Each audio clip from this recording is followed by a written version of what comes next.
আসসালামু আলাইকুম। কেমন আছেন সবাই? আশা করি সবাই ভালো আছেন। আমিও ভালো আছি আলহামদুলিল্লাহ। তো আজকে আপনাদের সাথে শেয়ার করছি আমার খুবই পছন্দের একটি খাবার, বড় মাছের ভর্তা।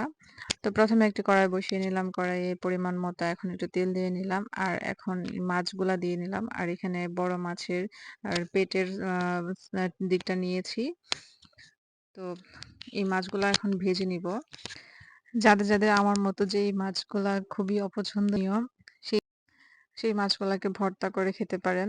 আমার অনেক মাছ একটু অপছন্দের। তো সেই মাছগুলা যদি ভর্তা বানিয়ে খাই তাহলে কিন্তু নিমিষেই ১ প্লেট ভাত খেয়ে ফেলা যায়। খুবই মজা হয় ভর্তাটা। তো আমার মাছ ভাজা হয়ে এখন এখানে কিছু পেঁয়াজ কুচি করে ভেজে নিচ্ছি। আর এখানে আ অল্প একটু আদা কুচি করে দিয়ে দিলাম। আদা দেওয়াতে মাছের ভর্তাটার টেস্ট অনেক ভালো আসে। আর এখানে কয়েকটা কাঁচা মরিচও আমি ভেজে নিয়েছি লবণ দিয়ে এই কাঁচা মরিচটাকে ১ম এ আমি মাখিয়ে নিচ্ছি। আর সবাই মনে হয় এভাবেই ভর্তাটা বানিয়ে খান।